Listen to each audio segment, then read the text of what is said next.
नेपाल राष्ट्र बैंक 2058 दफा 4 बमोजिम उल्लेख भएका राष्ट्र बैंकका उद्देश्यहरूलाई यहाँनिर सरसर्ती लेखिएको छ र यो उद्देश्यहरूलाई याद गर्न अलिक सजिलो कसरी बनाउने त्यो कुरामा चाहिँ हामी ध्यान दिँदैछौँ। तपाईँहरूले हरेक बुकहरूमा उद्देश्यहरू पाउनुहुनेछ। उद्देश्य तपाईँलाई याद पनि भइसकेको होला र केही साथीहरू जसलाई चाहिँ यो उद्देश्यहरू लेख्दाखेरि अलिक समस्या भइरहेको छ त्यो साथीहरूको लागि चाहिँ यो भिडियो प्रभावकारी हुनसक्छ है। हेर्नु होला, हामीले चाहिँ यसरी छोटोमा हेर्नुहोस्, यो क ख ग, कमा के छ त आर्थिक स्थायित्वको कुरा छ, अनि खमा के छ वित्तीय सेवाको पहुँचको कुरा छ, त्यसरी गमा सुरक्षित र स्वस्थ सक्षम भुक्तानी प्रणालीको कुरा छ। तीनटा कुरा मात्रै छ है, ध्यान दिनुहोस्। यो तीनटा कुरालाई तपाईँले हामीले चाहिँ यसरी यस्तो बनाएका छौँ, तीनटा कुरालाई आ बी सु है। आ भनेको के आर्थिक स्थायित्वको कुरा, बी भनेको के त वित्तीय सेवाबाट बुझ्न पनि सक्नुहुन्छ, विश्वसनीयतालाई पनि तपाईँले बुझ्न सक्नुहुन्छ है। त्यसै गरी सु भनेको सुरक्षितका कुराहरू छ। यसरी तीनटा अगाडिपट्टिको अक्षरलाई लिएर हामीले चाहिँ एउटा सामान्य तपाईँहरूले यो बुझ्ने आफै बुझ्न सक्ने ट्रिक्स हो। यसमा धेरै सोच्नु पर्दैन।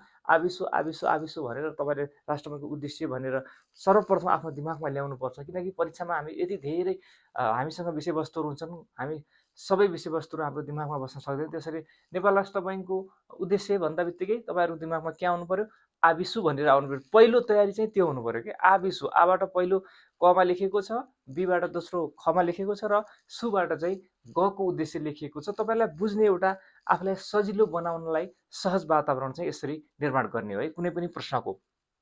अब हेर्नुहोस्, उद्देश्यको बारेमा हामी धेरै डिटेलमा जाँदैनौँ। यो उद्देश्य कसरी छोटोमा पढ्ने त्यो मात्र हामी तपाईँहरूलाई चर्चा गर्न गइरहेका छौँ।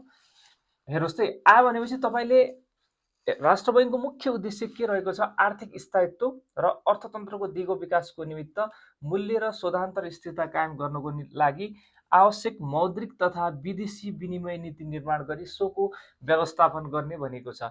हेर्दाखेरि आ भन्दा बित्तिकै सबै हामीलाई आइहाल्ने खालको चाहिँ यो छैन है। त्यसैले तपाईँ दिमागमा के पुर्याउनु पर्यो भन्दाखेरि आ भनिसकेपछि पहिलो उद्देश्यलाई तपाईँहरूले बुझ्ने के हो भन्दाखेरि पहिलो उद्देश्यमा आर्थिक स्थायित्वको निम्ति भनेर चाहिँ मौद्रिक नीति आएको हो। आर्थिक स्थायित्वको निम्ति चाहिँ मौद्रिक नीति ल्याइएको हो भनेर तपाईँको दिमागमा बस्नु पर्यो।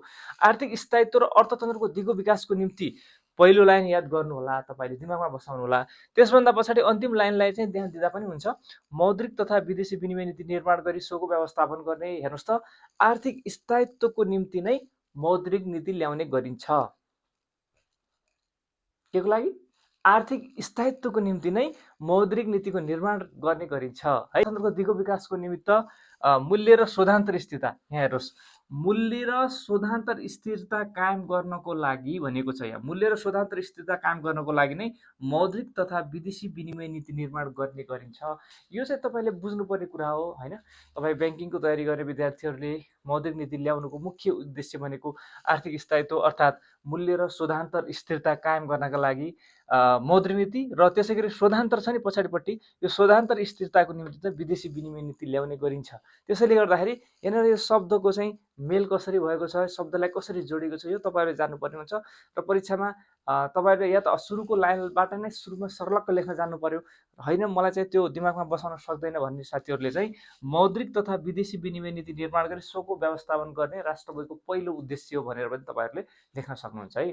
त्यसभन्दा पछाडि बीमा के छ हेर्नुहोस् त, बीमा चाहिँ वित्तीय सेवाको कुरा छ र मैले के पनि भनेको छु, वित्तीय सेवाको पहुँच अभिवृद्धि र बैंकिङ तथा वित्तीय क्षेत्रको स्थायित्व कायम गर्नका लागि। हेर्नुहोस् त, के का लागि त, वित्तीय सेवाको पहुँच विस्तार गर्ने, त्यसै गरी बैंकिङ तथा वित्तीय क्षेत्रको स्थायित्व पनि कायम गर्नुपर्ने, त्यसै गरी बैंकिङ तथा वित्तीय प्रणालीप्रति सर्वसाधारणको विश्वसनीयता अभिवृद्धि गर्ने भनिएको छ। यसरी तीनवटा कुराहरूलाई यसमा ध्यान दिएको छ। हेर्नुहोस् है, वित्तीय सेवाको पहुँच अभिवृद्धि, वित्तीय सेवाको पहुँच अभिवृद्धि एउटा, त्यसै गरी बैंकिङ तथा वित्तीय क्षेत्रको स्थायित्व कायम गर्नु पर्यो हैन। त्यसै गरी अर्को के त, बैंकिङ तथा वित्तीय प्रणालीप्रति सर्वसाधारणको विश्वसनीयता अभिवृद्धि गर्ने।